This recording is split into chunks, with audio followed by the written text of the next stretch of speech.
Hello, dear students. Hope you are keeping well with the grace of Almighty God.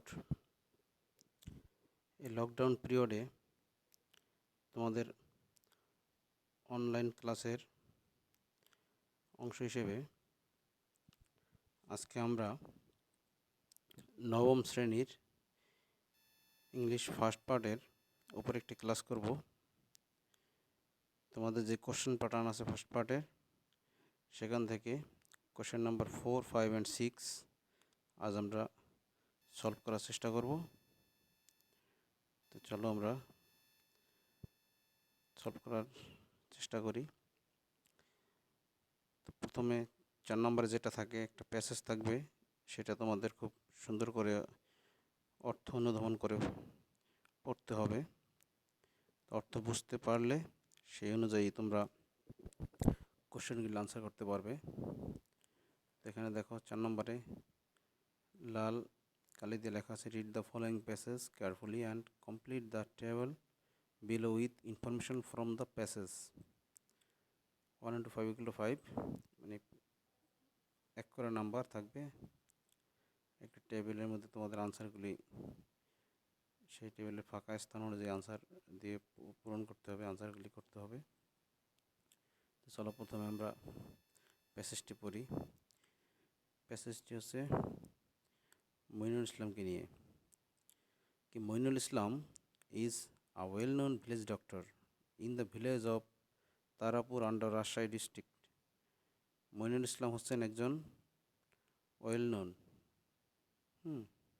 সুপরিচিত village doctor, গ্রাম্য চিকিৎসক, in the village Tarapur গ্রামে। এটা আবার কোথায়? আন্ডার রাজশাহী ডিস্ট্রিক্ট, রাজশাহী ডিস্ট্রিক্টে, রাজশাহী জেলায় তারাপুর গ্রামের একজন সুপরিচিত ডক্টর হচ্ছেন Moinul Islam. As a student, ছাত্র হিসেবে, হি ওয়াজ এক্সট্রাঅর্ডিনারি, তিনি ছিলেন অসাধারণ। He is a private practitioner for the helpless villagers, তিনি হেল্পলেস ভিলেজার্স, অসহায় যে ভিলেজার্স, যে গ্রামবাসী আছে তাদের জন্য একজন প্রাইভেট প্র্যাকটিশনার, ব্যক্তিগত তোমার প্র্যাকটিশনার, তিনি প্রাইভেটভাবে ব্যক্তিগতভাবে তিনি চিকিৎসা করেন। হি স্টাডিড ইন ফার্মেসি, তিনি ফার্মেসিতে পড়াশোনা করেছেন। He had a soft corner for the diseased people of the village, তার একটা সফট কর্নার আছে, একটা কোমল অনুভূতি আছে, সহানুভূতি আছে, কাদের প্রতি? যে রোগাক্রান্ত ভিলেজার, গ্রামবাসীদের প্রতি। ফর দিস পারপাস, এই উদ্দেশ্যে, হি worked for several years as a compounder under A qualified doctor. তো এই উদ্দেশ্যে তিনি কী করেছেন? তিনি বেশ কিছু বছর কম্পাউন্ডার হিসেবে একজন কোয়ালিফাইড, যোগ্যতা সম্পন্ন ডক্টরের আন্ডারে তিনি কম্পাউন্ডার হিসেবে কাজ করেছেন। আফটার দ্যাট, তারপরে he started serving the sick villagers, তারপরে তিনি যে পীড়িত রোগাক্রান্ত যে গ্রামবাসী তাদেরকে তিনি সেবা যত্ন করা শুরু করেন, সার্ভ করা শুরু করেন। He has a dispensary at his home, তার বাড়িতে তার একটি ডিসপেন্সারি আছে। His stock of medicine is ends, but he takes minimum amount from the patient for those, তার আছে খুব, তার মেডিসিনের যে স্টক, তার যে সংগ্রহ, তার ইন্ডেস্ট খুব সমৃদ্ধ, কিন্তু তিনি রোগীদের কাছ থেকে খুব ন্যূনতম বিল নেন, অ্যামাউন্ট নেন, খুব কম নেন। He is very active with his service, তিনি তার এই কাজে খুব সক্রিয়। He rises early in the morning, তিনি খুব সকালে ঘুম থেকে ওঠেন। সিটস অ্যাট দ্য ডিসপেন্সারি, এবং ডিসপেন্সারিতে বসেন। And starts examining the patients, এবং রোগী দেখা শুরু করেন। When he goes outside to visit a serious patient, যখন তিনি when he goes outside to visit a serious patient, যখন তিনি বাহিরে মারাত্মক, যারা সিরিয়াস আছেন, মারাত্মক অবস্থায় আছেন, সেই রোগীদের দেখতে যান, he carries a bag full of medicine, তিনি একটা ব্যাগ ক্যারি করেন, ব্যাগ সাথে নেন যেটার মধ্যে ঔষধে পরিপূর্ণ। আর কি নেন, কমাতে দেখে দেওয়া আছে, স্টেথোস্কোপ, একটা স্টেথোস্কোপ নেন। তোমরা একটা চিনো অনেকে, যে ডাক্তার কানে দিয়ে রোগীর দুইটা কানে দেওয়ার মতো, হেডফোনের মতো কানে দেওয়ার মতো অংশ থাকে, এবং আরেক অংশ রোগীর বুকে ওখানে ছোঁয়ান, তিনি ওখান থেকে তিনি ভিতরে শব্দগুলি পান, সে ডাক্তারের থাকে, তোমরা চিনো। তো স্টেথোস্কোপ নেন, আর কি নেন, অ্যান্ড আদার নেসেসারিজ, এবং অন্যান্য প্রয়োজনীয় জিনিসপত্র। ইউজুয়ালি, সাধারণত, he visits the patients by motor bike, সাধারণত তিনি রোগীদের ভিজিট করেন মোটর বাইক দিয়ে। But for the rough areas, কিন্তু রাফ এরিয়াস, সেই দুর্গম যে অঞ্চল আছেন, he solely depends on his feet, তিনি পুরোপুরিভাবে তার পায়ের উপর নির্ভরশীল থাকেন, কারণ সেখানে পায়ে হেঁটে যেতে হবে, সেখানে মোটর বাইক যাবে না। He is so sympathetic that even at the middle of night, তিনি এতটাই সহানুভূতিশীল যে যখন একেবারে at the middle of night, একেবারে মধ্যরাত্রে, he does not feel disturbance in consulting the patients, তিনি রোগীদের পরামর্শ দিতে মধ্যরাত্রেও কোনো বিরক্ত বোধ করেন না। He is very kind to this poor patients, তিনি এই দরিদ্র রোগীদের প্রতি খুব সদয়, খুব দয়ালু। ইফ হি ওয়ান্টেড, যদি তিনি চাইতেন, he could make money by getting a job with high salary, যদি তিনি চাইতেন, তিনি একটি মানে বিশাল অ্যামাউন্টের তোমার মায়না নিয়ে, স্যালারি নিয়ে তিনি চাকরি করতে পারতেন। But all that he wanted was to be connected with his roots, কিন্তু তিনি যা চেয়েছেন তা হচ্ছে কি, তার রুট, তার শিকড়ের সাথে তিনি কানেক্টেড থাকতে। শিকড় বলতে এখানে তার যেখানে জন্ম হয়েছে, তার নিজের গ্রাম, যেখানে তার স্বজনরা রয়েছেন, হ্যাঁ, যেটাকে আমরা রুট বলি, শিকড়। কারণ তোমরা জানো এটাকে শিকড় বলা হয়, কারণ ঢাকা থেকে যখন অনুষ্ঠান বা ঈদ উপলক্ষে মানুষ আসে, যে শিকড়ের সন্ধানে মানুষ গ্রামে যায়, হ্যাঁ, গাছপালার যেমন শিকড় থাকে, তো মানুষের আত্মার, মানুষের জন্মের, হ্যাঁ, সব কিছুর যে ঘোরাঘর, তাকে বলা হয় শিকড়, বুঝতেছ? With the people around him, যেটা বলছেন, কানেক্টেড থাকতেছেন তার রুটের সাথে, তার শিকড়ের সাথে, এবং তার জনগণের সাথে, যারা তার আশেপাশে যে জনগণ ছিলেন তাদের সাথে। This bonding leads him to do something for the community people, তো এই বন্ডিং, তার যে এই বন্ধন, এটা তাকে এমন কিছু করতে, তার এই যে কমিউনিটি পিপল, তার লোকালে যে জনগণ, তাদের জন্য কিছু করতে তাকে লিড করেছেন, হ্যাঁ, তাকে পরিচালনা করেছেন। He is an idol for us in respect of social and national development, সামাজিক এবং জাতীয় যে ডেভেলপমেন্ট, যে উন্নতি, এর ক্ষেত্রে তিনি আমাদের কাছে একটি আইডল। আইডল বলতে বোঝায় যাকে অনুসরণ করা যায়, যাকে ফলো করা যায়, হ্যাঁ, সব মানে ইন রেসপেক্ট, হ্যাঁ, ইন রেসপেক্ট অফ সোশ্যাল, তাই তোমার সোশ্যাল এবং যে জাতীয় যে ডেভেলপমেন্ট, তা সেই দিক থেকে তিনি একজন আইডল, হ্যাঁ, তাকে ফলো করা যায়। এই হচ্ছে মূল প্যাসেজটা। তো এর উপর ডিপেন্ড করে তথ্য জানতে চাওয়া হবে, তোমাদের সেগুলো আনসার করতে হবে। তো চলো যাই, টেবিলে কী কী আছে দেখো। অপশন আছে হু, হোয়াট, হোয়ার অথবা হোয়েন, এবং হোয়াই। তো এগুলির আলোকে কী কী আছে, প্রথমে দেখো আছে মইনুল ইসলাম। হোয়াটের ঘরে আছে ওয়েল নোন ভিলেজ ডক্টর, আমরা জানি তিনি ওয়েল নোন ভিলেজ ডক্টর। 3 নম্বরে হোয়ার বা হোয়েন, তো কোথায় বা কখন তার এই ভিলেজ ডক্টর, যে এটা জানতে চাওয়া হয়েছে, আমরা জানি তিনি তার গ্রামের ভিলেজ ডক্টর। তারপরে ঘরে জানতে চাওয়া হয়নি, তাহলে গ্রামের কথা বলবে, গ্রামের নাম কী ছিল, তারাপুর ছিল। এই আনসারগুলো দেখো, in the village Tarapur under Rajshahi district, হ্যাঁ, প্যাসেজে ছিল এটা, যে হয় আর কোথায়। এরপরেটা দেখো, হি ওয়ার্কস অ্যাজ, তিনি কাজ করেন কি হিসাবে? হ্যাঁ, তিনি প্রাইভেট প্র্যাকটিশনার হিসেবে কাজ করেন, আমরা জানি। দেখি আনসারে, হ্যাঁ, এ প্রাইভেট প্র্যাকটিশনার, তিনি একজন প্রাইভেট প্র্যাকটিশনার হিসেবে কাজ করেন।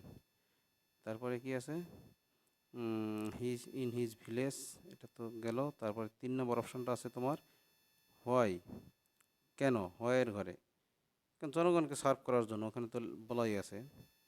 তাহলে কি 3 নম্বর অ্যান্সারটা খেয়াল করো, to serve the sick villagers, হ্যাঁ, পীড়িত, হ্যাঁ, রোগাক্রান্ত যে ভিলেজার্স, যে গ্রামবাসী, তাদেরকে সার্ভ করার জন্য। তারপরে কি হি গোস, তিনি যায়, তিনি কোথায় যান তিনি, হোয়ার বা হোয়েন, টু ভিজিট পেশেন্টস, লোকজনকে মানে রোগীদের দেখতে তিনি কোথায় যান, আউটসাইড, দূরে যান বলছিলেন, খেয়াল আছে?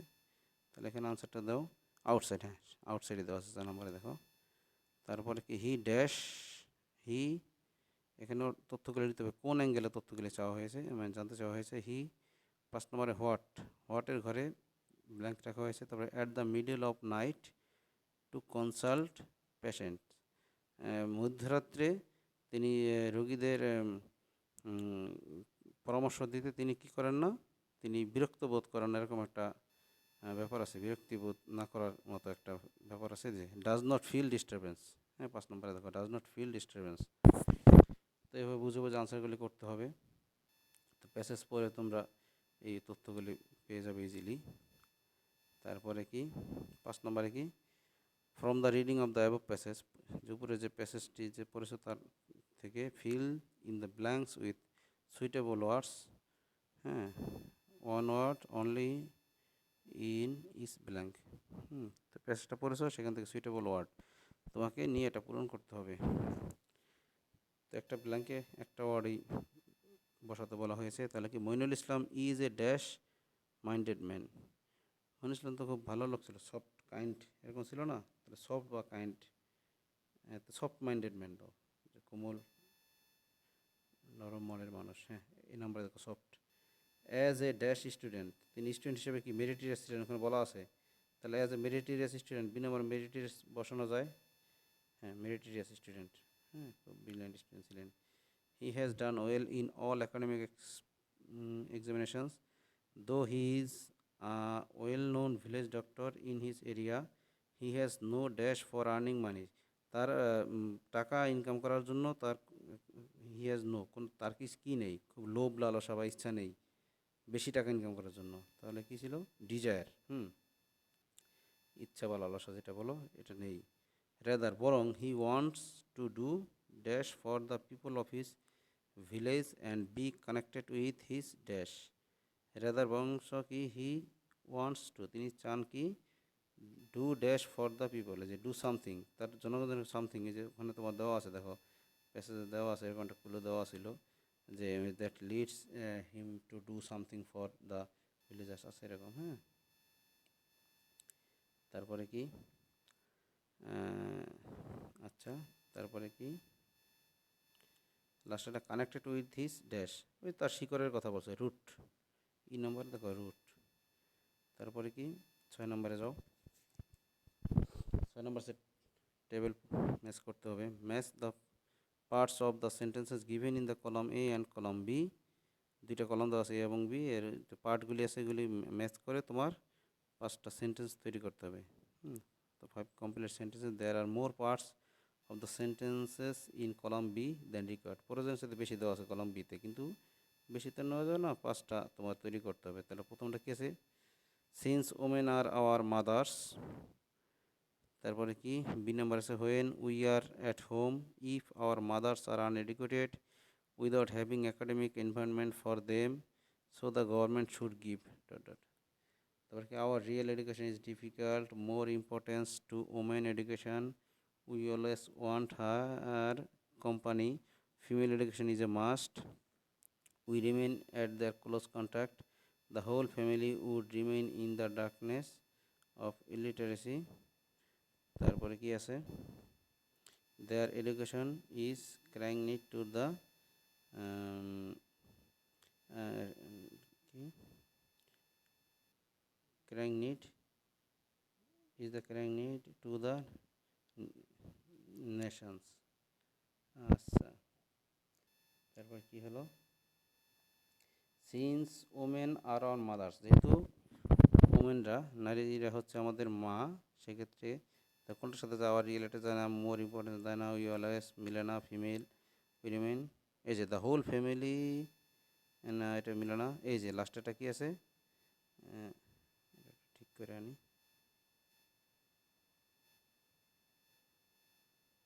যাই হোক, the their education is a, since women are our mother, their education is crying need to the nation, এই যে হয়ে গেল, is crying need to the nation হয়ে গেল এ নাম্বার। বি নাম্বারে যাও, when we R at home, যখন আমরা বাড়িতে থাকি, আওয়ার রিয়েল এডুকেশন এটা যায় না, মোর ইম্পর্টেন্স যায় না, we always want her company, এই যে এটা মিলে দেখো, এটা দিলে একটা অর্থ দাঁড়ায় যে when we R at home, দেখো বি নম্বরে এর সাথে যদি তুমি 5 নম্বর দাও, we remain at their close contact হয়ে যায়, যখন আমরা বাড়িতে থাকি তখন তাদের একেবারে ক্লোজ কন্ট্যাক্ট, তাদের একেবারে খুব সংস্পর্শে থাকি, ক্লোজ কন্ট্যাক্টে থাকি। হ্যাঁ দেখো বি নম্বরে মিলে গেছে। তারপরে কি, তারপরে হচ্ছে if our mothers are uneducated, যদি আমাদের মায়েরা অশিক্ষিত হয় বা থাকে, our real education is difficult, more importance, we always want, তারপরে কি, দ্য হোল ফ্যামিলি, এই যে এটা, the whole family would remain in the darkness, হ্যাঁ এটা মিলে, 6 নম্বরটা মিলে। আনসারটা কী দেওয়া আছে, এই যে if our mothers are uneducated, the whole family would remain in the darkness of illiteracy, হ্যাঁ হতে পারে, যদি মায়েরাই অশিক্ষিত থাকে তাহলে পুরো ফ্যামিলি তোমাদের যে অশিক্ষার অন্ধকারে থাকবে, হতে পারে। তারপরে কি আছে, without having academic environment for them, তাদের জন্য একাডেমিক যে শিক্ষার যে পরিবেশ, এটা ছাড়া কি হবে, এই যে 1 নম্বরে মিলে, hour real education is difficult, হ্যাঁ তাদেরকে এভাবে রেখে আমাদের প্রকৃত শিক্ষা মানে অর্জন করা, লাভ করা কঠিন, এ নাম্বার যায়। দেখি এটা কত নম্বর ছিল, এই যে ডি নাম্বার, হ্যাঁ দেখো hour real education is difficult. তারপরে কি, লাস্টেরটা কি আছে, so the government should give, সুতরাং সরকারের উচিত কি দেয়া, মনোযোগ বা কিছু একটা হবে, এটা কিসের সাথে মিলে, মোর ইম্পর্টেন্স টু ওমেন এডুকেশন, গুরুত্ব, হ্যাঁ গুরুত্ব দেওয়া, government should give more importance to women education, নারী শিক্ষার উপরে বা মহিলাদের শিক্ষার উপরে সরকারের খুব বেশি গুরুত্ব দেওয়া উচিত, এরকমই হবে। তাহলে এরকম যেটার সাথে মিললে একটা অর্থ দাঁড়ায় সেটাই দিতে হবে। So the government should give more importance to women education, এই তো হয়ে গেল।